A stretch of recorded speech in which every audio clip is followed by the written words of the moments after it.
আমরা জানব গল্পের ছলে সংক্ষেপে রামায়ণ। রামায়ণের 7 কাণ্ডের প্রথম কাণ্ড আদিকাণ্ড। রাজা দশরথের কথা।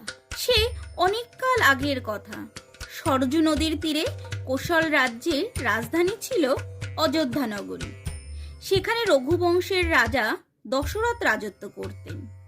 পাঁচিল দিয়ে ঘেরা সুন্দর নগরী, বড় বড় রাজপথ, পথের ধারে সাজানো সুন্দর সব বাড়ি।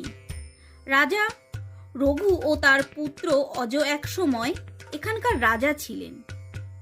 অজর পর পুত্র দশরথ এখন রাজা। পিতা ও পিতামহের মতো তিনি বীর ও সুশাসক। বশিষ্ঠ মুনি তাকে নানা শাস্ত্রে শিক্ষা দেন। ভৃগুমুনি তাকে শব্দভেদে বাণ চালানো শেখান। তাই রাজা দশরথ ছিলেন সর্বগুণের অধিকারী। তিনি ছিলেন রাজচক্রবর্তী। তার রাজত্বকালে অযোধ্যা নগরী খুবই উন্নতি ঘটে, আর প্রজারা মহাসুখে বসবাস করতে থাকে।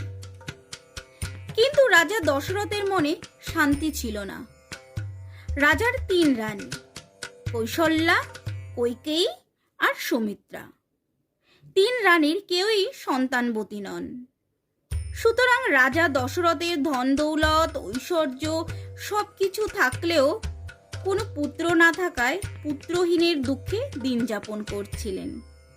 তারপরে কে বা হবেন এই অযোধ্যা নগরীর রাজা? এর পরবর্তী অংশ জানতে হলে চ্যানেলটিকে অবশ্যই সাবস্ক্রাইব করবেন। ভালো লাগলে লাইক করবেন।